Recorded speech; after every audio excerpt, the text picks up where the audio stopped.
I feel as if कि अच्छा मुझे भी कभी कैंसर हुआ था। फिल्म इंडस्ट्री में अमिताभ बच्चन बहुत ही रिस्पेक्टेड आर्टिस्ट हैं, तो वो अपने आप को पॉर्न कार्टून में बिल्कुल देखना पसंद नहीं करेंगे। तो उस कंप्लेन को मैं वापस लेना चाहती थी, क्योंकि उसमें एक्स CM उद्धव ठाकरे का भी नाम आया था।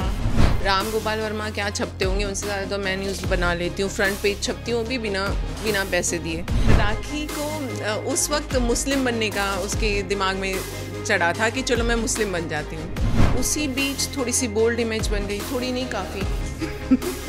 हिंदुस्तान में सबसे ज़्यादा पॉर्न देखा जाता है, हरियाणा, यूपी, बिहार। तो मुझे एक 1 लाइनर मंत्रालय से लेटर आया था कि we are not going ahead with this matter. मतलब अगर जब मैं कंगना के बारे में सोचती हूँ तो मुझे लगता है कि बंदी यार दम है उसमें। तो उसके बाद मैंने कभी भी किसी लाइन में लग के ऑडिशन नहीं किया, तो मुझे वो बहुत नीचे की चीज़ लगती है। Hi guys, I am Rozlyn Khan and you are watching me on bazooka.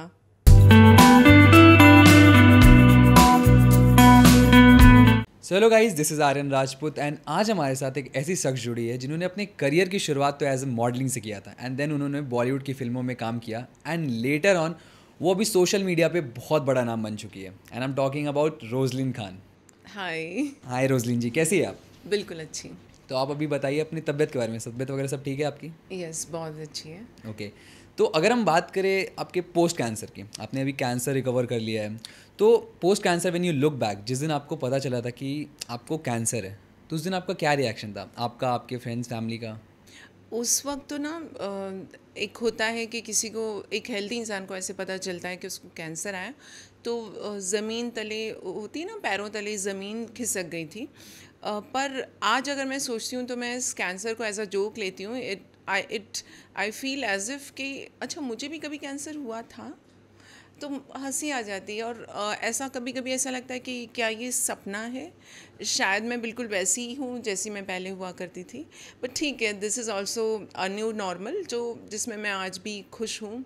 I am happy, I am working, और ज़िंदगी चल रही है। तो अगर हम बात करें तो हम सबके लाइफ में कोई ना कोई होता है जिससे हम अपना सुख दुख बांटते हैं। तो क्या उस टाइम आपके लाइफ में कोई था जिसके साथ आपने इतना बड़ा दुख बांटा था? कोई तो होगा। अनफॉर्चुनेटली इंडस्ट्री बड़ी श्रूड है। जैसे ही लोगों को पता चला कि रोजलिन को कैंसर आया है, क्योंकि cancer is very expensive treatment होता है इनके यहाँ पर, और मेरा ट्रीटमेंट स्टार्ट हुआ था कोकिलाबेन हॉस्पिटल में। सो लोगों को लगा होगा कि अब तो अगर इसका फ़ोन भी आ गया तो ये ज़रूर पैसे मांगेगी। तो लोग ऐसे भागे जैसे कि मतलब आप सोच भी नहीं सकते हो। बट टच वुड, मैंने अपने लिए कुछ जमा करके रखा था। So I am back to normal. But आज मुझे लगता है कि जो लोग भागे थे वो मुझे फेस कैसे करेंगे। सही है। आपकी फैमिली सपोर्टिव थी उस टाइम पे? Yes, my sister, my brothers, they all were there with me. सब बहुत सपोर्ट करते हैं, आज भी मेरे साथ हैं। तो आज मुझे पता चला कि इंसान की फैमिली कितनी इम्पोर्टेंट होती है। सही बात है। तो अगर हम बात करें, आप जिस बिल्डिंग में रहती है, तो हमने ऐसा सुना है कि उधर के लोग आपको पसंद नहीं करते हैं, बहुत दिक्कतें आपको, आपके साथ बहुत परेशान करते हैं आपको एंड लाइक हमने ऐसा सुना है कि आपके कार को भी उन्होंने काफ़ी डैमेज किया था। हाँ, एक हफ्ते में 2 बार मेरी दोनों कार पे पेंट गिराया गया, अच्छा। अभी रिसेंटली। सो बेसिकली इस बिल्डिंग में जब से मैं आई हूँ तो मैंने कभी भी किसी से इंटरेक्ट नहीं किया।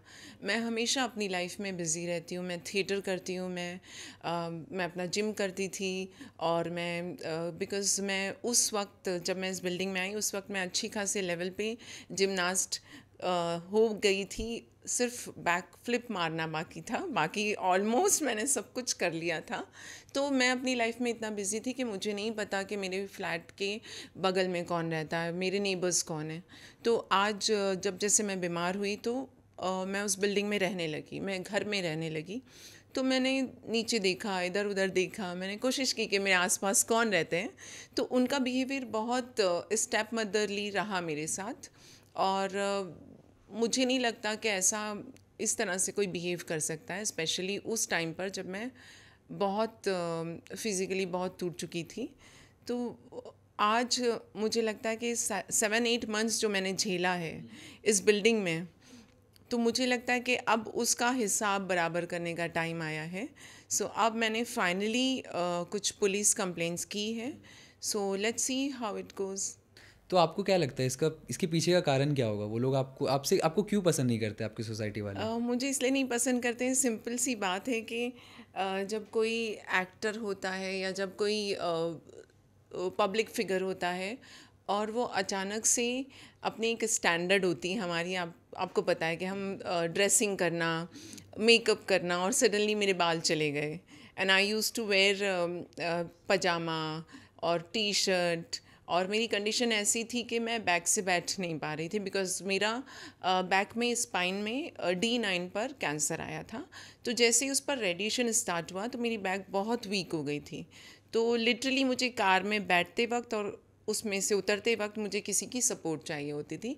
तो एक सेलिब्रिटी जो बहुत स्टाइल में घूमती थी, जो मतलब किसी को पूछती नहीं थी कि शिट ये कौन है, मुझे नहीं पता, बिकॉज ऐसा नहीं था कि मैं एटीट्यूड दे रही थी, ऐसा इसलिए था क्योंकि मैं अपनी लाइफ में हमेशा बिज़ी रहती थी, मुझे नहीं पता था कि क्या हो रहा है आसपास में। सो उन लोगों ने जब मुझे ऐसी कंडीशन में देखा तो डेफिनेटली मेरा मजाक बनाने लगे, मेरा वो होता है ना, कहीं ट्रोल किया जलन जाने हुई होगी लगा। हाँ, उनको। उनको एक मिल गया कि अच्छा इसका टाइम आया, अब इसे बताते हैं। अच्छा। तो पुलिस से सपोर्ट मिली आपको मतलब उस टाइम नहीं, पे? पुलिस से मुझे लोकल पुलिस स्टेशन से कोई सपोर्ट नहीं मिली है। मगर जब मैंने ट्विटर पे डाला तो ट्विटर पे पोस्ट किए तो ट्विटर पर से जो CP मुंबई है वहाँ से मुझे काफ़ी मैसेजेस आ रहे हैं कि आप यहाँ जाओ, इनसे मिलो, इस ऑफिसर से मिलो, बट अनफॉर्चुनेटली जो लोकल पुलिस स्टेशन है वहाँ पर ऑफिसर मुझसे नहीं मिल रहे हैं, अच्छा। अभी तक कोई नहीं मिल रहा है। तो जैसे कि आपने बताया कि लोकल पुलिस से आपको कोई सपोर्ट नहीं मिला, तो एज अ सेलिब्रिटी, आप एक सेलिब्रिटी हो और आप पुलिस के पास जा रहे हो, पुलिस आपको कोई हेल्प नहीं कर रही है, तो आप सोच सकते हो नॉर्मल पब्लिक अगर जाएगी तो उनकी क्या हेल्प करेगी पुलिस? हाँ, ये तो आप समझ सकते हो कि अगर मैं ट्विटर पे ट्वीट कर रही हूँ तो अ, देखने से, जो बाहर से हम देखते हैं तो ऐसा लग रहा है कि मुंबई पुलिस पूरी सपोर्ट कर रही है। जैसे मैं कुछ डालती हूँ तो उसमें नीचे रिप्लाई आ जाता है, Rozlyn go and meet this officer that officer, मगर जब मैं जाकर एक्चुअली मिलती हूँ, कोई जो हेल्प नहीं। ग्राउंड लेवल पे सपोर्ट होनी चाहिए वो नहीं हो रही है। अच्छा। सो देखने में लोगों को लगेगा कि वाह मुंबई पुलिस सपोर्ट कर रही है, बट हुआ नहीं है ऐसा कुछ।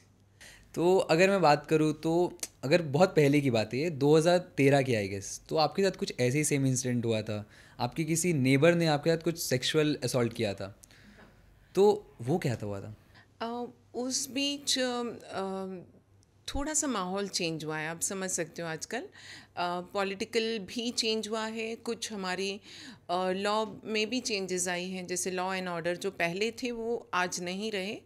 अब कुछ सेक्शंस हैं उसी के उन सेक्शंस के अंडर ही FIR वगैरह रजिस्टर होती हैं, तो थोड़े बहुत कानून में भी बदलाव आए हैं, ये भी रीज़न हो सकता है। प्लस जहाँ से मैं देखती हूँ ना, लास्ट टाइम जब मैं पुलिस स्टेशन गई थी, आप इसको बिल्कुल कट मत कीजिएगा जो मैं भी इस वक्त बोलने वाली हूँ, इसको बिल्कुल कट एज नहीं इट होगा। इज़ पेस्ट कीजिएगा। लास्ट टाइम जब मैं ओशीवारा पुलिस स्टेशन गई थी तो मिस्टर पाटिल मेरे सामने बैठे हुए थे और वो ऐसे रील चेक कर रहे थे, अच्छा। मतलब बिजी थे, फुल ऑन रील ऐसे देख रहे थे, मतलब और मैं FIR उनसे लिखने बात की कर जगह? रही हूँ और वो इतना बिजी हैं। तो मतलब मुझे समझ नहीं आता है कि आजकल रील्स देखना इतना इम्पोर्टेंट कैसे हो गया है लोगों के, जब वो पुलिस स्टेशन में बैठे हैं। He is a senior officer and he should be knowing कि कोई बंदी अगर आई है, और मैं मोस्टली ऐसे पुलिस स्टेशन वगैरह नहीं जाती अनलेस एंड अनटिल बहुत ही कोई बहुत ज़्यादा हारेस हो गई हूँ मैं मेंटली, तो इसलिए मैं गई थी। बट उन्होंने कुछ भी नहीं किया, लिटरली मैंने आके वापस ट्वीट किया कि सर आप तो बहुत बिजी थे, आई थिंक वो ट्विटर पे नहीं है मगर इंस्टाग्राम पे है। तो आपने वीडियो निकाल के उसको सोशल मीडिया पे पोस्ट करने का नहीं सोचा? और मैं डर गई। सही बात है, पुलिस है। मुझे लगा कि मैं बना लेती, इनफैक्ट मुझे लगा था कि मैं इनका एक वीडियो बना लेती हूँ और मैं ये वायरल कर दूँगी। पर मुझे लगा कि आई डोंट नो कि पुलिस स्टेशन में वीडियो बनाना अलाउड है या नहीं है, तो इसलिए मैंने नहीं बनाया। अदरवाइज़ डेफिनेटली मैंने वो बना के अगर डाला होता तो आज वायरल हो गया होता वो वीडियो। हाँ, शायद आपको हेल्प भी मिल गई रहती पुलिस से। बोल नहीं सकते, आजकल जो दिखता है वो होता नहीं है। तो कभी लोगों ने ऐसा आपको ट्रोल किया है कि 2013 में भी सेम कुछ नेबर से इशू हुए एंड अभी भी हुए, तो ये एक पब्लिसिटी स्टंट करते रहती है ये, ऐसा कुछ हुआ है? देखो पब्लिसिटी स्टंट अगर रोजलिन खान करती है ना तो अच्छे अच्छों की वर्दियाँ उतर जाती हैं, आप समझो। मैं आपको पूरा खुल के नहीं बता रही हूँ। बता दो अभी, क्या ही है, नाम तो तो मुझे आपने ऐसी बताया। कोई कंट्रोवर्सी करनी नहीं है। बेसिकली ये मेरे साथ सच में हुआ है। और क्योंकि मैं इस बिल्डिंग में नई हूँ और जो मेरे साथ इंसिडेंट हुआ, तो मैं जैसे मैं आज दिख रही हूँ, कैंसर के दौरान मेरी बहुत ख़राब कंडीशन थी। मैं कभी स्लीपर्स पहन के उतर रही हूँ, कभी मैं बिना स्लीपर के भी मैं अपनी कार में आकर बैठी हूँ। ऐसे टाइम रहे हैं जब मैंने मैचिंग टी शर्ट के साथ मैचिंग पजामा भी नहीं पहना होगा। सो एकदम हो सकता है ना कि ऐसा शायद ही कुछ लोगों की लाइफ में हुआ होगा। अ, लेकिन मोस्टली जो कैंसर से गुज़रते हैं, तो एक टाइम ऐसा आता है कि जब आप पूरा कोलैप्स हो जाते हो।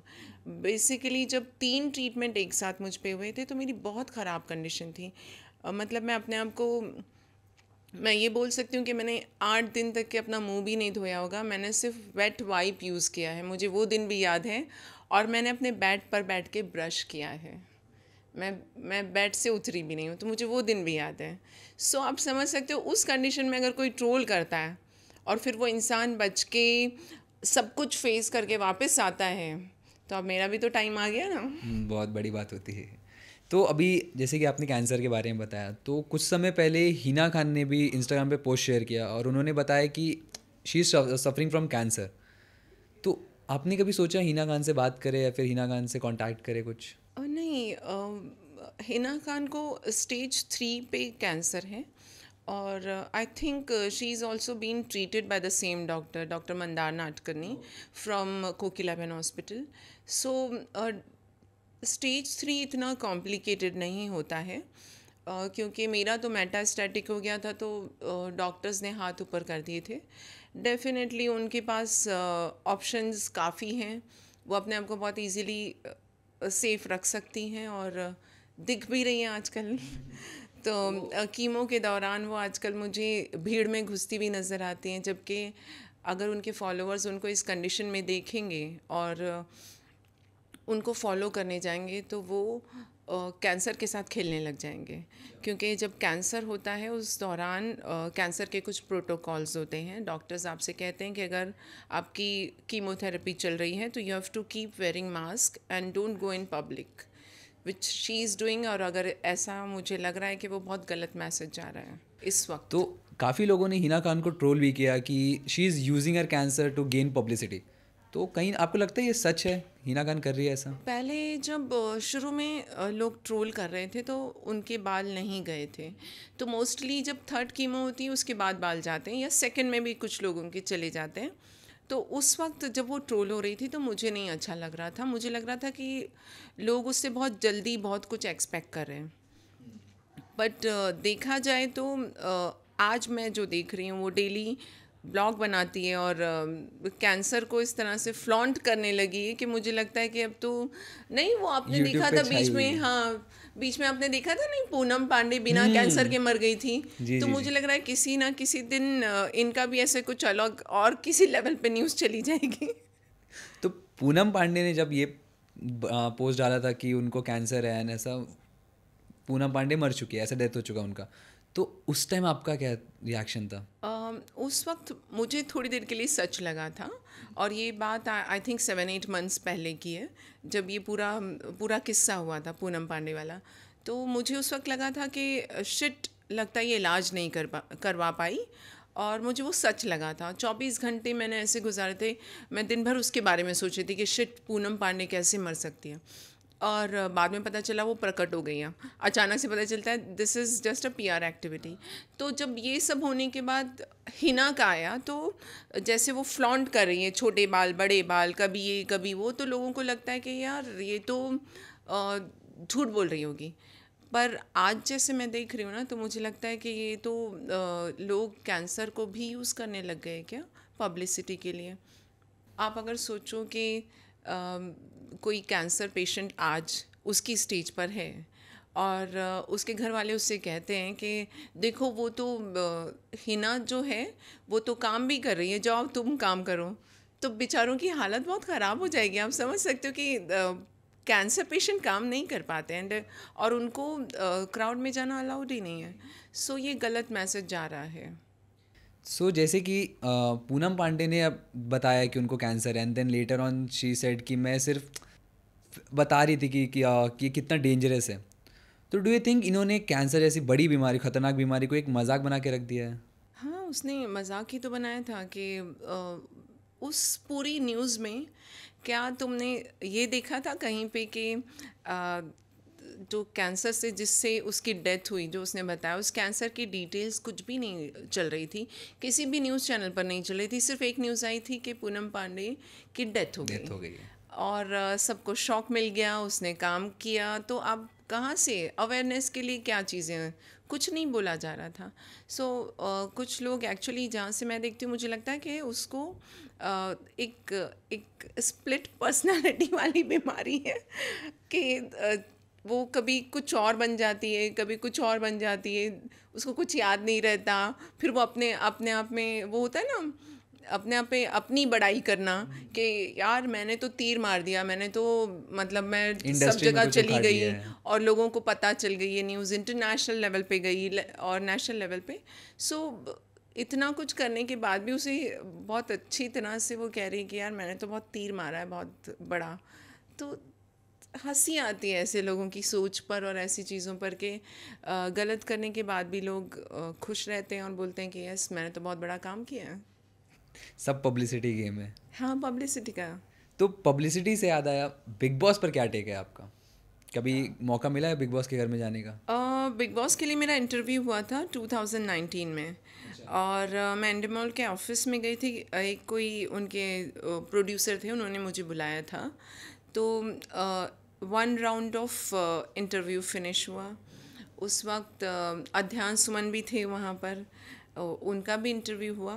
बट मुझे नहीं पता कि बिग बॉस वाले क्या क्राइटेरिया देखते हैं किसी कंटेस्टेंट को साइन करने के लिए, तो मुझे नहीं आइडिया है कि उनका क्या चलता है। सो अच्छा। बट उसके बाद तो कोई ऐसे कांटेक्ट नहीं किया उन्होंने मुझे। तो इस बार आया है अभी?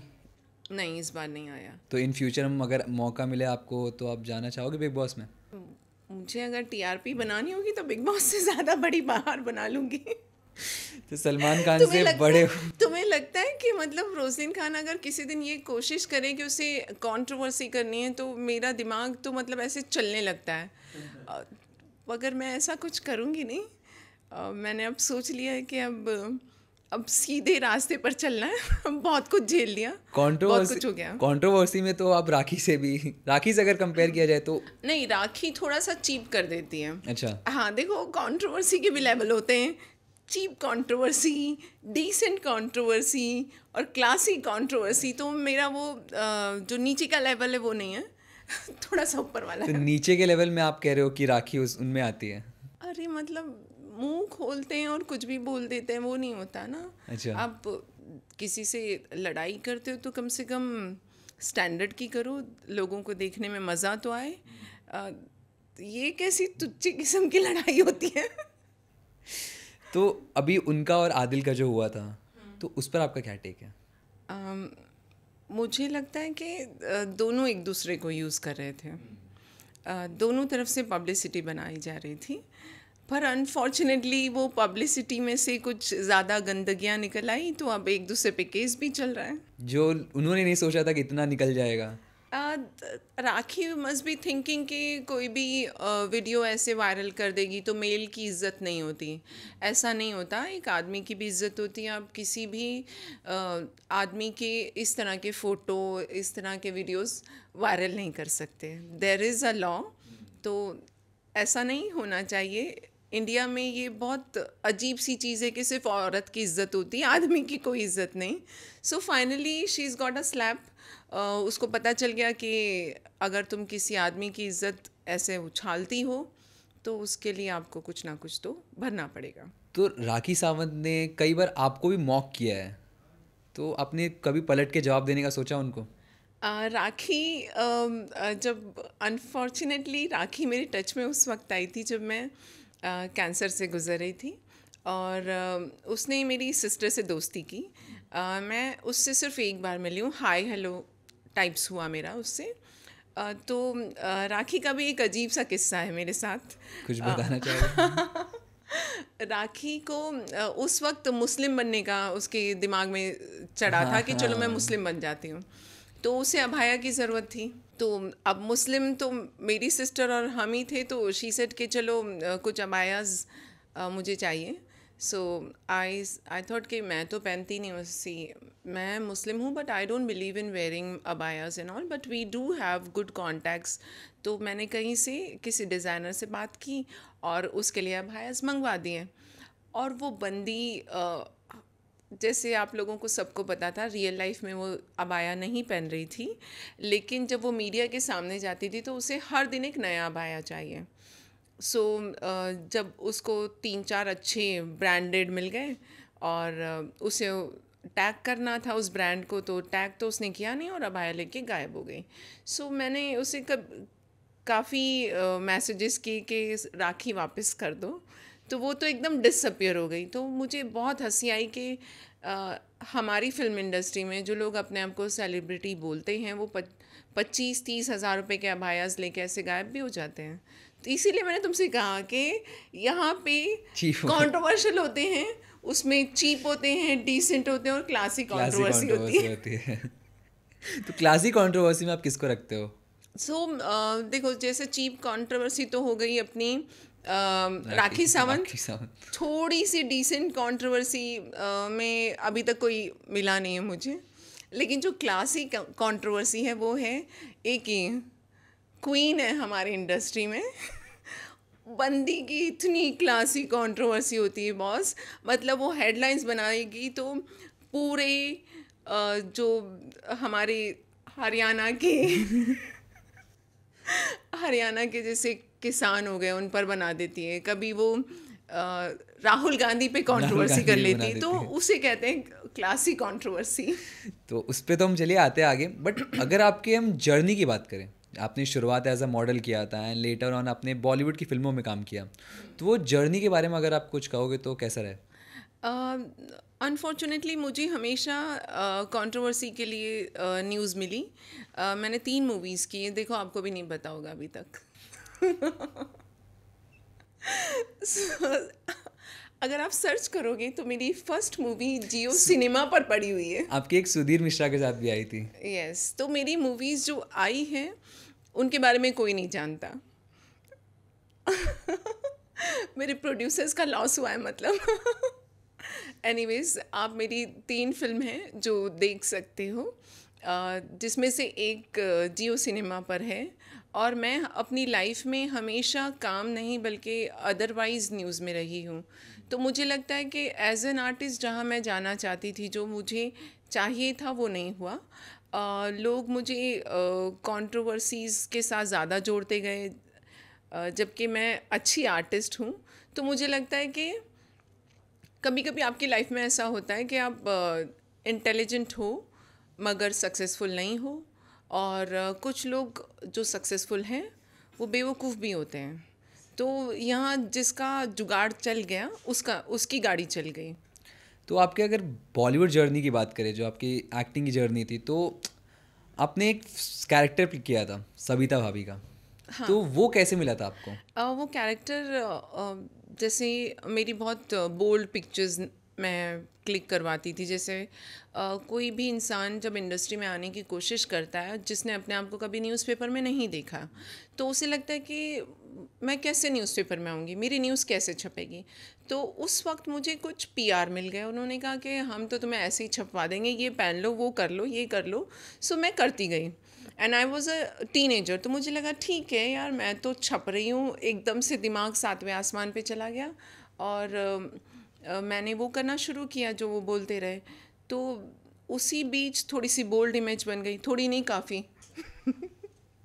फिर मुझे एक राइटर मिले जिन्होंने मुझे राम गोपाल वर्मा से मिलवाया। अच्छा। हाँ, तो मेरी मीटिंग हुई थी उनके ऑफिस में। हम कुछ 15-20 मिनट बैठे। जो राइटर थे उन्होंने अपनी स्टोरी नरेट की एंड ही सेड कि I want to cast this girl.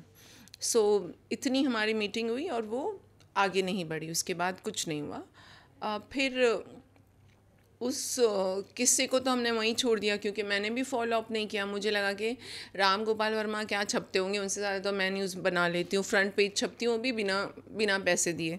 आजकल तो बहुत पेड मीडिया हो गया, लेकिन पहले ऐसा नहीं था। मैंने उनके साथ कोई फॉलो अप नहीं किया, क्योंकि मैं भी सातवें आसमान पे थी। पर उसी बीच मुझे एक मेल आया, देशमुख आप जानते होंगे, जो कार्टूनिस्ट हैं, जो हाँ, पॉर्न कार्टून पॉन बनाते हैं। Cartoon. So he is not in India, वो इंडिया में नहीं रहते। उन्होंने एक कार्टून बनाया था अमिताभ बच्चन पर।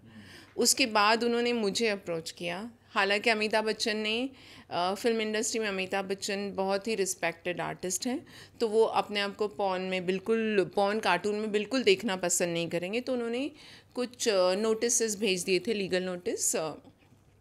देशमुख ने उनके कार्टून को डिसकंटिन्यू किया। फिर मुझे मेल आया कि can we do a cartoon on you. I said के क्या करोगे उसमें। ही सेड कि देखो, कार्टून होता है, उसकी एक सीरीज़ बनाएंगे और तुम्हें कुछ करना नहीं होगा, you have to just give the voice. तो मैंने उनका एक्सेप्ट किया, क्योंकि मेरे लिए बहुत डिफरेंट चीज़ थी। और आई डोंट थिंक कि आज तक इंडियन सिनेमा में किसी पर कार्टून बना है, मुझे नहीं लगता। So I was very good with that concept कि हाँ चलो, कुछ अच्छी चीज़ हो रही, कुछ डिफरेंट कर रही हूँ मैं। तो मैंने वो किया और सडनली बहुत वायरल हुआ। हालांकि आप समझ सकते हो कि पॉर्न कार्टून तो लोग छुप छुप के छुप देखते छुप हैं, के देख ही लेते हैं। लेकिन सबके सामने नहीं बताते। और हमारे हिंदुस्तान में सबसे ज़्यादा पॉर्न देखा जाता है, हरियाणा, यूपी, बिहार, यहाँ पर देखा जाता है। तो लोग देखते हैं, मगर इंडियन मेंटेलिटी ना बड़ा छुपाते हैं लोगों को। असलियत को छुपाने की आदत है हिंदुस्तान में। तो आपने अपने घर वालों को बताया इसके बारे में कि आप एक पॉन कार्टून कर रहे हो? वो तो उनको पता चल जाता था ना, न्यूज़ तो आ ही जाती है। अच्छा, तो उनका क्या मतलब रिएक्शन था? दे सेड कि तुम थोड़ी हो, वो तो एक तुम्हारा एक कार्टून बना के यूज़ किया जा रहा है। ऐसा भी नहीं था।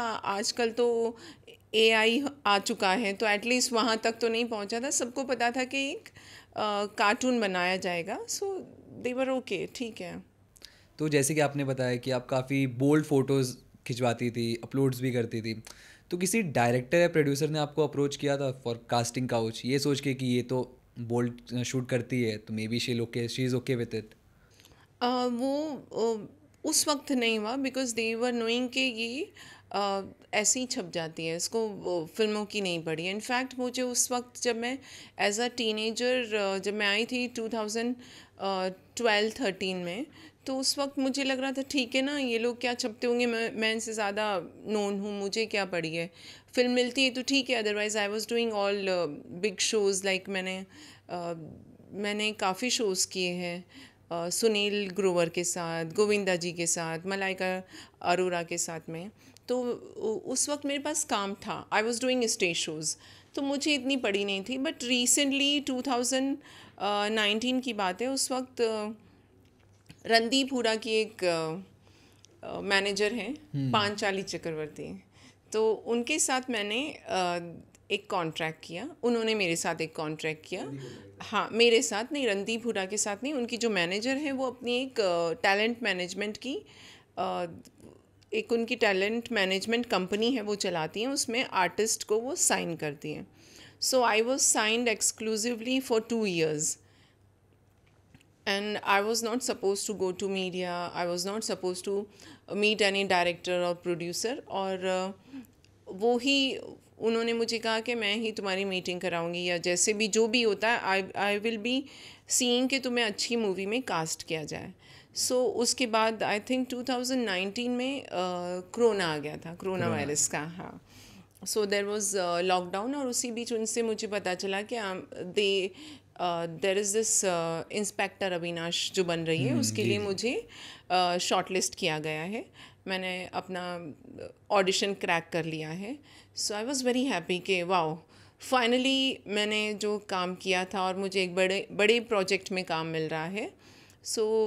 मैं खुश थी। मुझे उसी दौरान मुझे कुछ और भी प्रोजेक्ट आए, लेकिन मैंने मना किया, क्योंकि मुझे लगा कि मैं एक अच्छी वेब सीरीज़ का हिस्सा बनने जा रही हूँ। तो उसमें एक तो मेरी कास्टिंग हुई थी और एक और आर्टिस्ट था, उसकी भी कास्टिंग हुई थी। तो मैं डेली न्यूज़पेपर में देख रही हूँ कि रणदीप फ़ोटो डाल रहा है कि आज मैं शूट कर रहा हूँ, वो लड़का फ़ोटो डाल रहा है कि मेरा शूट हो रहा है। एंड आई वाज आस्किंग कि पांचाली मेरा शूट कब होगा। सो शी सेड तुम्हारा एकदम लास्ट में है, लास्ट के कुछ एपिसोड्स हैं उसमें तुम्हारा शूट रहेगा उस टाइम पर। सो एक दिन खबर आती है कि न्यूज़पेपर में मैं देखती हूँ कि अरे इनकी तो शूटिंग भी कंप्लीट हो गई। देन मैंने कहा कि यहाँ मेरे साथ कुछ गेम हो गया लगता है। तो मैंने पांचाली से पूछा।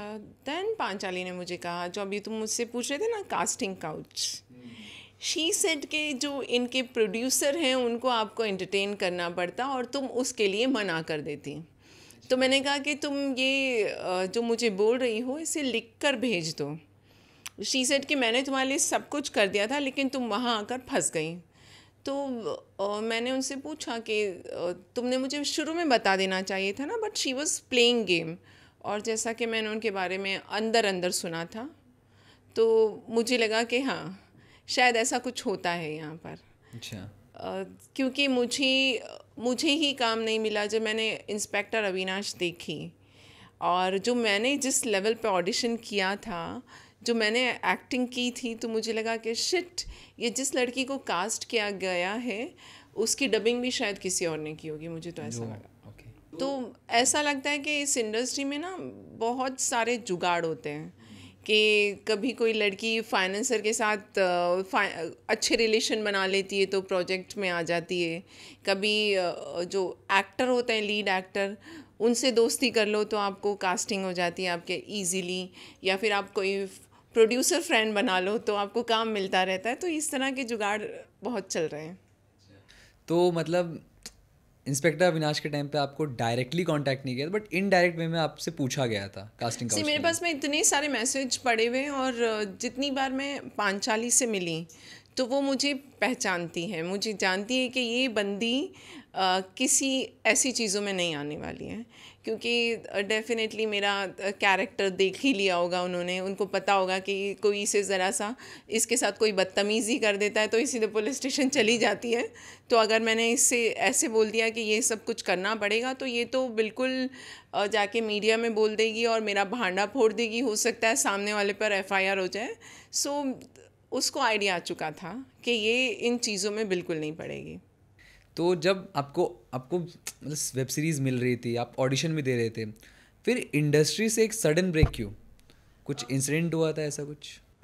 इंसिडेंट हुआ था एक, जिसके बारे में शायद मैं नहीं बोलना चाहूँगी। There was an incident. मैंने किसी पर एक और एफआईआर की थी अभी। अब तुम बोलोगे कि यार ये तो कितनी बार पुलिस स्टेशन जाती है, मतलब 3-4 एफआईआर तो कर ही चुकी हूँ अभी तक, जैसा कि तुम सुन रहे हो। तो ये किस पे किया था एफआईआर? मैं इनका नाम नहीं ले पाऊँगी क्योंकि it is a very big matter और मैं नहीं चाहूँगी कि आप लोग भी उसके बारे में इससे बात करें। बट मैं उसकी एक छोटी छोटी डिटेल्स आपको ये बता सकती हूँ कि उस वक्त राकेश मारिया मुंबई के पुलिस कमिश्नर थे। और सिर्फ इतना बोल सकती हूँ कि जब फडणवीस सीएम बने थे महाराष्ट्र के, और जैसे ही ये सीएम बने, मैंने एक एफआईआर जिन पर की थी वो काफ़ी बड़े ऑफिसर थे। तो मैं नहीं चाहती कि वो मुझ पर डेफेमेशन आज करें या मैं उन पर डेफेमेशन केस करूं। तो ऐसा किसी पछड़े में मुझे आज नहीं पड़ना है, लेकिन मैं फिर भी पॉलिटिकल लेवल पर मुझे बहुत ज़्यादा प्रेशराइज़ किया गया था। तो उस कंप्लेन को मैं वापस लेना चाहती थी, मगर क्योंकि उसमें एक्स सीएम उद्धव ठाकरे का भी नाम आया था और 2-3 लोगों ने मैंने ये भी सुना था कि उस वक्त जो मेरी जज थी वृषाली जोशी, उनको भी कहीं ना कहीं से फ़ोन आ रहे थे। तो मुझे किसी ना किसी तरह से वो पूरा केस डिस्चार्ज कर दिया गया। अच्छा, मतलब आपको फोर्स किया गया? मुझे फोर्स नहीं किया गया। यहाँ पॉलिटिकल लेवल पे बहुत बड़ा गेम हुआ था। जैसे ही बीजेपी सरकार आई थी और फडणवीस जी सीएम बने थे, तो मुझे एक 1 लाइनर मंत्रालय से लेटर आया था कि we are not going ahead with this matter. और उसी दिन जैसे ही राकेश मारिया सर को ट्रांसफ़र कर दिया गया था। उस दिन मैंने ये मैटर पूरा हाथ से खो दिया था। मुझे पता चल गया था कि अब इस मैटर में कुछ नहीं होगा, क्योंकि उसी दिन मेरी उस वक्त मेरे पास में जेड सिक्योरिटी हुआ करती थी। डे नाइट मेरे साथ 2 ऑफिसर रहते थे, तो वो भी हटा दी गई थी। तो मुझे पूरा समझ आ गया था कि अब मेरी सुरक्षा भी नहीं होगी और हो सकता है मेरे साथ कुछ ज़्यादा हो जाए, तो मैं चुप हो गई थी। तो उस बीच मैंने 4 से 5 साल काम नहीं किया। अच्छा, तो क्या हाँ, किया इस बीच में आपने? उस बीच मैं थोड़ा सा ट्विटर पे, इंस्टाग्राम पे एक्टिव हुई, और मैंने थोड़ी कॉमेडी और थोड़ा सा अपने अपने ऊपर काम किया। मैंने थिएटर किया उस बीच, और मैंने मोर देन 100 प्लेस किए हैं, और आज मेरा 12 इयर्स का थिएटर एक्सपीरियंस है। जैसे जहाँ से मैंने शुरू किया था, आई वॉज फुलिश। मुझे सिर्फ बिकिनी में पोजेस देना आता था, उसके अलावा मुझे कुछ नहीं आता था। बट जो होता है अच्छे के लिए होता है। मैंने जो ब्रेक लिया, मैंने बीच बीच में 2-3 बार मेरी लाइफ में बहुत बड़ी बड़ी कंट्रोवर्सीज़ हुई, तो मैंने जितने ब्रेक लिए उस ब्रेक में मैंने हमेशा काम किया। मैंने कभी भी किसी ब्रेक को ऐसे होता है ना कि मैंने टाइम पास किया, मैंने अपनी लाइफ में कभी टाइम पास नहीं किया। इनफैक्ट मैं भी, जैसे मैं कैंसर से गुजर रही थी, आई वॉज ऑन बेड, मगर मैंने कैंसर के बारे में इतना रिसर्च कर ली है कि अगर मुझे डॉक्टर बोलता है अब तुम्हें ये मेडिसिन लेनी है, तो मुझे पहले से ही पता होता है कि हाँ, ये मेडिसिन मुझे ये साइड इफ़ेक्ट्स कर जाएगी। सो मैंने अभी अपनी लाइफ में कोई भी ब्रेक ऐसा नहीं लिया जो यूज़लेस रहा हो। मैं हमेशा काम करती हूँ। आई एम अ पढ़ाकू पर्सन, मैं बहुत पढ़ती हूँ। मुझे मतलब आप पॉलिटिक्स के बारे में मुझसे बात कर लो, मैं पूरी डिटेल में आपको कुछ भी बता सकती हूँ। पॉलिटिक्स के ऊपर तो पॉलिटिक्स मतलब मैं पॉलिटिकल न्यूज़ फॉलो करती हूँ। मैं लॉज मुझे पता है आज मोस्टली क्या लॉ है। फिर मुझे थिएटर के बारे में, मुझे आप किसी भी स्टेज पर छोड़ सकते हैं, मुझे पता है लेफ़्ट राइट सेंटर, मैं पूरा गेम करके आ जाती हूँ। मुझे पता है कि हाँ, ये मुझे आता है। जैसे कि आपने बोला कि आपने ब्रेक में फिर सोशल मीडिया पे ज़्यादा एक्टिव हो चुकी थी, तो अगर आप आपकी बॉलीवुड जर्नी और सोशल मीडिया जर्नी को कंपेयर करें, तो वो कैसा रहा? दोनों में कितना डिफरेंस था, कितनी सिमिलैरिटी थी? सोशल मीडिया बहुत फ्रीडम देता है आपको। जो मन में आया, जो सही लगा वो डाल दिया, और लोग उसे अप्रिशिएट करते हैं। इनफैक्ट मेरा ट्विटर और मेरा इंस्टाग्राम मेरा पावर है। मुझे पता है कि मुझे कोई मेरे साथ कोई चू भी नहीं कर सकता। मुझे पता है कि मुझे इतने लोग फॉलो करते हैं और इतने लोग मुझे प्यार करते हैं। आप अगर जाकर देखोगे इंस्टाग्राम पे, मुझे एक गाली भी नहीं आती है। मुश्किल से लोग मुझे गालियाँ देते हैं। हालांकि मैं कई बार लोगों के ऊपर फ़नी वीडियोस बना देती हूँ, मैं कई बार लोगों के मजाक बनाती हूँ, बट लोगों को पता है कि ये एक फ़न वे में करती हैं, तो मुझे लोग ट्रोल करते हैं, मगर बहुत नीचे लेवल पे आके कभी कोई गाली नहीं देता। तो लोग मुझे पसंद करते हैं। अगर आप मेरे ट्विटर पे जाओगे तो आप देखोगे कि मुझे बड़े बड़े इंडस्ट्रियलिस्ट फॉलो करते हैं। इनफैक्ट कुछ जजेस भी हैं जो मुझे फॉलो करते हैं, मुझे डीएम करके मेरे से बात करते हैं कि रोजलिन अगर कुछ भी होता है तो हमें बताइएगा। तो हम काफ़ी बार सुनते हैं जो सोशल मीडिया पे किसी की लाइफ होती है वो सब दिखावा है, सब फेक है, तो क्या आप भी ये मानते हैं कि सोशल मीडिया पे सब कुछ फेक रहता है? जहाँ से मैं देखती हूँ ना, ये यूट्यूबर्स जो हैं और कुछ लोग हैं जो वीलॉग्स बना के डालते हैं कि मैंने आज खाना खाया, आज मैंने पॉटी की, आज मैंने ये क्या है, ये सब ये बकवास क्यों डालते हो आप? इस कौन इंटरेस्टेड आपकी लाइफ में देखने के लिए? मतलब इतने वेले बैठे हैं हम कि हम इन सब का ये भी देखेंगे। चलो ठीक है, अगर शाहरुख खान अपने बारे में डाल देगा कि मैंने आज सुबह उठ के कॉफ़ी पी, मैंने ये किया वो किया, तो हम सबको इंटरेस्ट है। ये जो यूट्यूबर्स की अचानक से भीड़ आ गई, अचानक से इंस्टाग्राम पे आ गए, तो इनकी लाइफ में कोई भी इंटरेस्टेड नहीं है एक्चुअली। और ये जो लाइफ है इनकी बहुत फेक है। कई बार तो आपने देखा होगा कि एक कपल जो होता है उनका मेन गेम होता है कि चलो हम वीलॉग बनाने के लिए कपल बन जाते हैं और साथ में फ़ोटोज़ आएंगे, फिर बाद में पता चलेगा थोड़े दिन के बाद उसकी गर्लफ्रेंड चेंज हो गई, उसका बॉयफ्रेंड चेंज हो गया। तो ये गेम है पूरा, पब्लिक को घुमाते रहते हैं ये, किसी तरह से उनको व्यू मिल जाए, लाइक्स मिल जाए, लोग उनको देखते रहें। और यूट्यूब तो आपको पता है कि आजकल वो पेड हो चुका है, तो उससे लोग पैसे कमा रहे हैं। दिस इज़ अभी और तो कोई किसी के तो पास क्या काम रह इसका नहीं गया ना। तो इसका सीधा टारगेट गौरव तनेजा पर जाता है। वो लोग भी फैमिली ब्लॉग बनाते थे और अभी सडन एक आया है कि दोनों कपल्स ने डिवोर्स ले लिया है। अरे तो पर उनको देखना कौन चाहता है? ये कौन है? मैं तो पहली बार इसका नाम सुन रही हूँ। मतलब तुम अच्छे लोगों के बारे में बात करो, इनको कौन जानता है? मतलब एक नीचे के लेवल के लोग ही जानते होंगे, जिनके पास इतना टाइम होगा फालतू बैठ के देखने के लिए कि भाई कोई है गौरव, पता नहीं क्या नाम है उसका, मुझे तो नाम भी नहीं पता है। तुम मतलब एक्ट्रेस के बारे में बात करो। ये सारे इन लोगों को कोई नहीं पहचानता। ये इन लोगों को पता है कौन देखता है? यूपी बिहार में बेचारे ऑटो ऑटो में बैठे हैं, देख रहे हैं ऐसे। उनको नहीं पता ना ये क्या कर रहे हैं। उनके लिए ये लाइफ है। उनको लगता है चलो ठीक है, आज टाइम पास कर लो, देखो देखो कौन है क्या कर रहा है। हम लोग नहीं देखते इनको। तो अगर इंस्टा की बात करें तो क्या आपकी जो सोशल मीडिया की जर्नी रही है उसने आपको कभी प्रोफेशनली हेल्प किया ग्रो करने में? सी मैं अपने इंस्टाग्राम से पैसे कमाती हूँ। हाँ। मैं एक रील पोस्ट करने का चार्ज करती हूँ। अगर मुझे किसी ब्रांड को अपना पोस्ट डलवाना है तो दे हैव टू पे मी। और मैं स्टोरी के लिए भी पे करना पड़ेगा उनको। अगर मुझे किसी इवेंट में बुलाना है तब भी दे हैव टू पे मी। सो मेरा इंस्टाग्राम ऑलमोस्ट मैंने पेड कर दिया है। अगर आपको मेरी इंस्टाग्राम पे जगह चाहिए, आपको अपने आप को लोगों तक पहुंचाना है, तो यू हैव टू पे। सो मेरे लिए तो पैसे कमाने का है। मैं इंस्टाग्राम से कमाती हूँ। हो सकता है मैं कुछ दिन बाद ट्विटर पे से भी पैसे कमाऊँगी। तो अभी इमरजेंसी में एक सवाल आया है कि आपकी एक रील काफ़ी वायरल हो रही थी कंगना रनौत के ऊपर, तो उस पर आपका क्या कहना है? इतना गुस्सा क्यों उनसे? नहीं, मैं उनसे गुस्सा नहीं हूँ यार। वो इतनी अच्छा कैरेक्टर है ना, उस पर मैं क्लासिक बैठ के। लेवल। हाँ, वो क्लासी लेवल की कंट्रोवर्सी करने वाली बंदी। मतलब अगर जब मैं कंगना के बारे में सोचती हूँ तो मुझे लगता है कि बंदी यार दम है उसमें। देखो कहाँ से आई वो। इंडस्ट्री में भी अच्छा खासा नाम बनाया, और आज पॉलिटिक्स में भी जब से वो आई है, मतलब तुम सोच सकते हो। अभी तो वो मेंबर ऑफ पार्लियामेंट नहीं बनी और उसके चेहरे पे एक थप्पड़ आ गया। मतलब तुम कभी ऐसी कंट्रोवर्सी सुनी है तुमने? ये तो मतलब वर्ल्ड लेवल की कंट्रोवर्सी हो गई थी। तो कभी लोगों ने आपको बोला है कि आप कंगना के थ्रू थोड़ी बहुत पब्लिसिटी गेन कर रहे हो? कंगना के थ्रू मैं कभी भी, तुमने देखा होगा तो मैं कंगना को एज इट इज़ कॉपी नहीं करती। मैं जब भी कंगना पे वीडियो बनाती हूँ तो तो मैं फनी होता सिर्फ है। फ़नी होते हैं, प्लस उसमें कहीं ना कहीं मैं अपनी एक्टिंग यूज़ करती हूँ। मैं कभी भी मिमिक्री नहीं करती। अगर मैं मिमिक्री कर रही होती तो लोग ये कह सकते थे कि हाँ, मैं कंगना को कॉपी करके पैसे बना रही हूँ। मैं अपनी ओरिजिनल एक्टिंग में कंगना का थोड़ा सा तड़का लगाती हूँ ताकि वो फ़नी लगे लोगों को।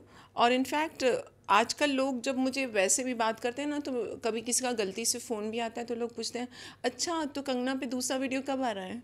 तो तुम समझ सकते हो कि मैं कंगना को अपने सर्कल में कितना फेमस कर रही हूँ। आज की डेट में कंगना को बहुत कम लोग पसंद करते हैं। लोग बहुत गालियाँ देते हैं, पता नहीं क्यों, but she is talented woman. और जब आप सक्सेसफुल होते हो तो लोग बुरा भी बोलेंगे आपके बारे में, डेफिनेटली। वो जिस लेवल पे है आज, तो बहुत लोग उसे गालियाँ भी देते हैं। बहुत लोग उसकी मूवी नहीं देखने जाते हैं। बहुत से लोग उसको बॉयकॉट कर चुके हैं। ऑलमोस्ट लोग कहते हैं कि कंगना की मूवी नहीं देखनी। But she is doing great.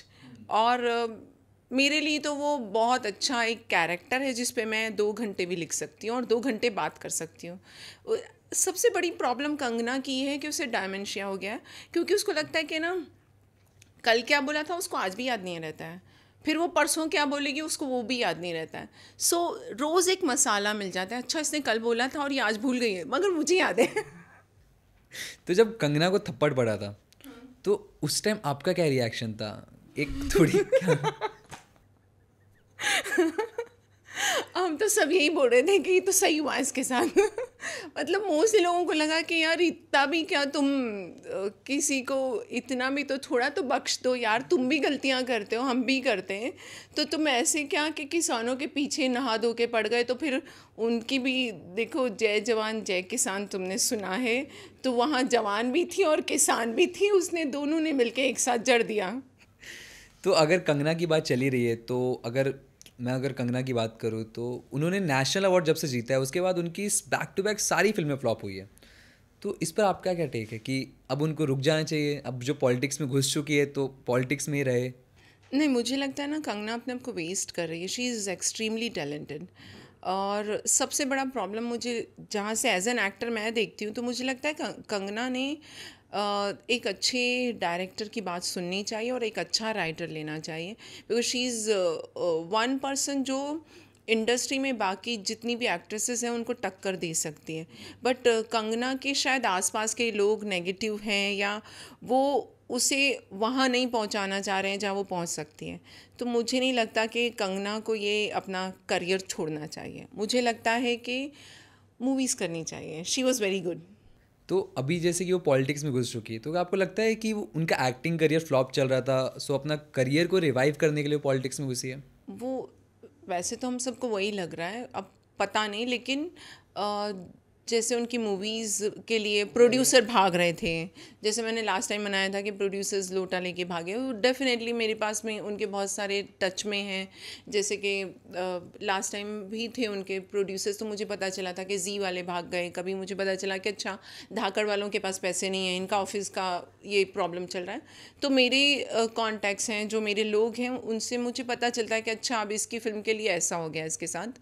तो सबको पता चल रहा है कि कंगना का भी कोई प्रोजेक्ट मतलब फ्लोर पर नहीं जा रहा है। इनफैक्ट लास्ट मूवी भी खुद प्रोड्यूस की, तो लोग अभी नहीं काम कर रहे हैं, लोग उस पर पैसा नहीं लगा रहे हैं क्योंकि रिकवरी नहीं है। तो अगर रिकवरी नहीं है तो भी टाइम पास के लिए if she is doing good, she should do politics.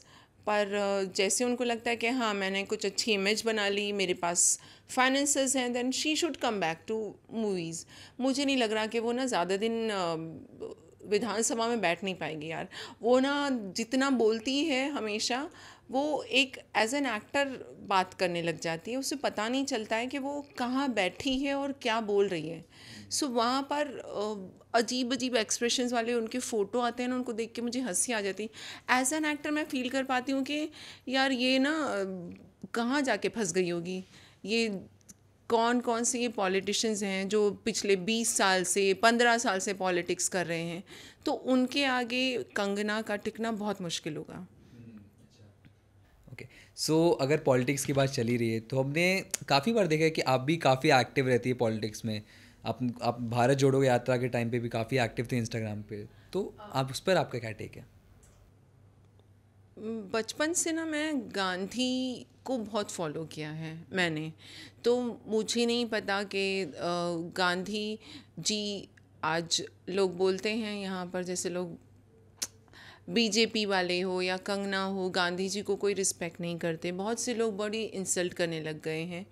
पर मुझे जो उनकी ज़िंदगी रही है गांधी जी की, तो उसको मैं फॉलो करती हूँ। और गांधी के जो भी रूल्स रहे हैं लाइफ के, गांधी जी ने जो कुछ भी किया है, वो अगर आज की डेट में कांग्रेस फॉलो करती है तो मैं उनकी फॉलोअर रही हूँ। तो मुझे लगता है कि इस देश को अगर किसी ने सबसे ज़्यादा मदद की है, देश को बनाया है और देश को आज़ाद करने में सबसे बड़ा किसी का हाथ रहा है, तो वो गांधी का रहा है। और गांधी, नेहरू, इन्होंने हमारे देश को बनाया। तो मैं इसी वजह से मैं कांग्रेस को फॉलो करती हूँ, और मैं हमेशा बचपन से कांग्रेस की फॉलोअर रही हूँ। तो वो एक तरह से होता है ना, जैसे मैं शाहरुख खान को पसंद करती हूँ तो उसके पीछे कोई रीज़न नहीं है मैं क्यों पसंद करती हूँ। कल को तुम मुझसे ये बोलोगे कि शाहरुख खान को पसंद मत कर, मगर मैं तब भी करूँगी। तो वैसे ही मेरा जो फेवरेट रहे हैं, हमेशा से कांग्रेस मेरी फेवरेट रही है, और उसके पीछे कोई रीज़न नहीं रहा है। हालांकि मैं आज बीजेपी को भी पसंद करती हूँ। मुझे बहुत सारी चीज़ें बहुत इम्प्रेस करती हैं, जैसे मोदी जी की भी बहुत सारी चीज़ें हैं कि वो जैसे वो चाय बनाते हैं गटर में से गैस निकाल के ये इस तरह के जोक्स उन पे जो आते हैं ना, देखो जब मैं कैंसर से गुजर रही थी ना, उस वक्त हंसने के लिए ना मेरे पास कुछ नहीं था। ये दो कैरेक्टर मेरी लाइफ के, जहाँ से मैं देख रही हूँ, वो मेरे लिए दो फनी कैरेक्टर्स रहे जिन्होंने मुझे हंसाया, जिनकी वजह से मैं हंसी हूँ। मुझे नहीं पता कि मुझे कभी राहुल गांधी ने इतना हंसाया होगा जितना मैं कंगना या मोदी जी की वजह से हंसती हूँ। तो मैं खुश रहती हूँ यार, खून बढ़ता है खुश रहने से। तो ये मेरे फेवरेट लोग हैं, लेकिन मैं डेफिनेटली अगर मुझे कभी मौका मिलता है तो मैं कांग्रेस ज्वाइन करूँगी। और मैं चाहूँगी कि कुछ दिनों में ही कर लूँगी शायद से मैं, मुझे अभी नहीं पता, मैं ज़्यादा नहीं बोलना चाह रही उस बारे में। बट मेरा 80% झुकाव आज की डेट में पॉलिटिक्स पर है। हाँ, मुझे अब टू मच ऑफ इंडस्ट्री हो चुका है और मुझे पॉलिटिक्स करना है। वहाँ पर रहोगे तो अपने लोगों के लिए काम करोगे। यस। तो श्योर हो कि आप पॉलिटिक्स में ज्वाइन करने वालों कुछ महीनों में? कुछ महीनों में, या हो सकता है ज़्यादा टाइम भी लग जाए, बट मैं पॉलिटिक्स ज्वाइन कर लूँगी, मुझे ये पता है। और थिएटर से मेरा प्यार रहा है, तो मैं मेरा एक वो है कि मैं कभी भी ओपन ऑडिशंस नहीं करती। मैंने अपनी लाइफ में कभी भी ऐसे नहीं किया कि मैं लाइन में खड़ी हो गई, क्योंकि जैसे मैं बॉम्बे आई थी ना, तो कुछ सालों में मैं अचानक से फेमस हो गई थी और मैं कहीं पहुंच गई थी। तो उसके बाद मैंने कभी भी किसी लाइन में लग के ऑडिशन नहीं किया। तो मुझे वो बहुत नीचे की चीज़ लगती है। अगर मुझे काम करना है, जिसको पता है कि हाँ ये एक्टिंग कर लेती है, वो मुझे अपने आप बोलेगा, मुझे साइन करेगा। इनफैक्ट मैं कुछ टाइम पहले किसी पार्टी में गई थी, मुकेश छाबड़ा ऐसे बैठे हुए थे, मैंने उनसे हाय भी नहीं बोला। मुझे पता है ना कि यहाँ जो चमचागिरी होती है ना, मैं उसमें इन्वॉल्व नहीं होना चाहती। इंडस्ट्री में बहुत लोग हैं ऐसे जो चमचागिरी करते हैं, तो मुझसे चमचागिरी नहीं होगी, मैं नहीं कर पाती। तो मेरे लिए इंडस्ट्री में दरवाजे उस वक्त तक बंद हैं जब तक कि मुझे कोई डिसेंट बंदा और अच्छा काम देता है, जो मेरे टैलेंट पे देखकर देता है, तब तक मैं नहीं काम करूँगी। पर थिएटर ऐसा है कि वो मैं अच्छी स्क्रिप्ट उठाती हूँ, मैं प्ले करती हूँ, तो वहाँ से मेरा जो एक्टर का सेटिस्फेक्शन है वो पूरा हो जाता है। तो मैं खुश हो जाती हूँ कि यस, मैंने अच्छा सीन दिया, सामने वाली रॉ में सबने बैठ के, मैं रो रही हूँ, उन्होंने रो कर दिखाया, यस हाँ मेरा मैसेज वहाँ तक पहुँच गया है। हाँ, मैं हंस रही हूँ या मैंने कोई कॉमेडी की, अच्छा आगे की रॉ में सब खुश हो गए, यस, मेरा पैसा वसूल हो जाता है ना, जैसे वो हो जाता है मेरा कि हाँ आज मैंने अच्छी एक्टिंग की और मैं सेटिस्फाइड होकर चली जाती हूँ घर पर। तो कोई फेवरेट थिएटर डायरेक्टर है जिनके साथ आप काम करना चाहते हो? मैं थिएटर डायरेक्टर तो नहीं बोल सकती, पर मैंने कुछ टाइम पहले कोशिश की थी कि मैं रिलायंस का जो थिएटर बना है, मैंने वहाँ पर बुक करने के लिए, हाँ हाँ, तो अम्बानीज़ का, तो मैंने वहाँ कोशिश की थी कि जो प्ले मैं करती हूँ मैं वहाँ करूँ। बट अनफॉर्चुनेटली वहाँ पर भी ना लोगों को उनका प्रोफाइल देखकर काम दिया जाता है, वहाँ पर टैलेंट नहीं देखा जाता। वहाँ ये देखते हैं कि अच्छा मानव कौल का प्ले है, ठीक है जल्दी इनको डेट दे दो। अच्छा रोजलिन खान का प्ले है, तो सुनिए आप 6 महीने के बाद एक कॉल करना, तो अगर कोई स्लॉट होगा तो आपको दे देंगे।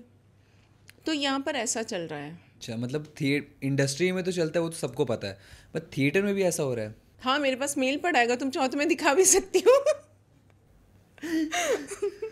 अच्छा, ओके। तो ऐसी रही थी आपकी थिएटर जर्नी। ओके, सो अभी पहले modelling, then acting and then politician. तो ये 3 जर्नी आपकी अगर रही, अगर पॉलिटिशियन आपका हुआ तो फिर काफ़ी इंस्पायरिंग हो जाएगी जर्नी। तो इसके ऊपर आप अगर कुछ मैसेज देना चाहोगे तो क्या होगा? क्या मैसेज दे सकती हूँ यार, आजकल किसी को एडवाइस की ज़रूरत नहीं होती, सबसे पहली चीज़ तो मैसेज तो ये बोल सकती हूँ कि मेरी लाइफ में हमेशा बहुत ऊपर नीचे चला है, कभी भी मेरी लाइफ सीधी सीधी नहीं गई। तो मुझे मज़ा आता है, मैं खुश हूँ इस लाइफ में, और मैं एक्सपेरिमेंट करती हूँ। तो अगर मुझे कल को मौका मिलता है पॉलिटिक्स ज्वाइन करने का, तो मैं वहाँ पर भी एक्सपेरिमेंट करूँगी, वहाँ पर भी मैं कुछ अलग करूँगी। जो लोग एक टिपिकल तरह से चलाते हैं हमारे देश को, तो मैं वैसे नहीं देखती। मुझे लगता है कि ग्राउंड लेवल पे हमारे देश में काम नहीं होता, सिर्फ ऊपर ऊपर से चीज़ें बहुत अच्छी लगती हैं, और जब एक्चुअल में अगर तुम कभी ट्रेनों में चढ़कर देखो 5 बजे के वक्त, तुम चढ़ नहीं सकते, उसमें से उतरने के लिए भी किसी की ज़रूरत नहीं होती। तो बहुत सारी जगहों पे ना काम नहीं हुआ है। तो अगर मुझे मौका मिलता है कल को पॉलिटिक्स ज्वाइन करने का, तो डेफिनेटली मैं कहीं ना कहीं इंदिरा गांधी की लाइन पर जाऊंगी कि इनको फोर्स करके सीधा करना पड़ेगा, ऐसे तो कोई सीधा नहीं होता। आप अपनी इमरजेंसी बनाएंगी?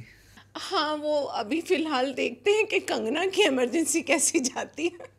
आपको लग रहा है रिलीज हो पाएगी अभी कुछ टाइम पे? कि मुझे डिले पे डिले हो रही जा रही है वो? नहीं, जहाँ से मुझे पता है कि कंगना के फाइनेंसेस जो हैं, जो रिलीज़ करने के लिए थे, वो सब पीछे हट गए थे, तो कंगना को अब खुद रिलीज़ करनी पड़ेगी। तो आई थिंक उन्होंने कोई अपना बंगलो वगैरह कुछ उनकी प्रॉपर्टी सेल की है, तो शायद उससे वो खुद ही रिलीज़ करेंगे, क्योंकि मोस्टली रिलीजिंग पार्टनर चाहिए होता है। तो मुझे लग रहा है कि उनको रिलीजिंग पार्टनर भी नहीं है उनके पास, तो वो टाइम खींच रही हैं।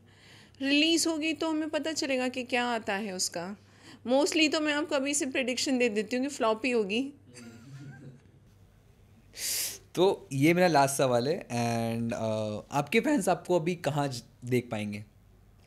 मेरे फैंस मुझे भी इंस्टाग्राम और ट्विटर पे ही देख सकते हैं कोई फिलहाल। Series, film?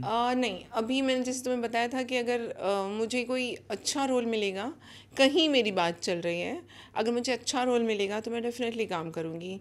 और मुझे अच्छा रोल नहीं मिला तो अब देखो, मैंने इतना वेट किया, जहाँ मैंने इतना वेट किया उस वक्त मैं चाहती तो मैं कोई टीवी शो कर लेती, या मैं कोई छोटा मोटा और काम कर लेती, क्योंकि मैंने ऑलरेडी 3 फिल्म करके अपना हशर देख लिया था। मुझे पता था कि इस तरह की मूवीज़ करके, प्रोड्यूसर का पैसा बर्बाद करके, अपने अपने आप को दुख दे के फ़ायदा नहीं है। तो जब तक मुझे कोई अच्छा बैनर नहीं मिलता, जब तक कोई अच्छा रोल नहीं मिलता, तो मैं अपने आप को वेस्ट नहीं करूँगी। क्योंकि क्या होता है कि एक आर्टिस्ट को ऐसा लगता है मैंने इतनी सारी एनर्जी डाल के एक रोल किया और वो फिल्म ठीक से रिलीज़ नहीं हुई, तो बहुत दुख होता है। तो वो दुख मैं नहीं लेना चाहती। तो आप किस को एक्टर के साथ अभी काम करना चाहोगे अगर आपको मौका मिला तो? मैं इंडस्ट्री में किसी भी एक्टर को पसंद नहीं करती सिवाय शाहरुख खान शाहरुख खान। के। यस, वो मेरे फेवरेट रहे हैं और वो हमेशा रहेंगे, because he is wonderful actor, no doubt. अगर मुझे कभी काम करने का मौका मिलता है तो भले मैं शाहरुख खान के पीछे खड़े रह लूँगी मगर मुझे शाहरुख खान के साथ काम करना है। सो आप एक्साइटेड हो किंग के लिए, शाहरुख खान की अपकमिंग प्रोजेक्ट जो आ रही है? यस। काफ़ी ज़्यादा। अच्छा, thank you so much. So with this say will end our show, and thank you so much Roslin ji कि आप हमारे शो पे आई, बज़ूका पे आई। सो अगर एक मैसेज आप हमारे व्यूअर्स को देना चाहोगे तो कुछ? गाइस, बज़ूका अभी बहुत अच्छा कर रहा है, प्लीज़ इसे देखते रहिए। चलो, थैंक यू सो मच।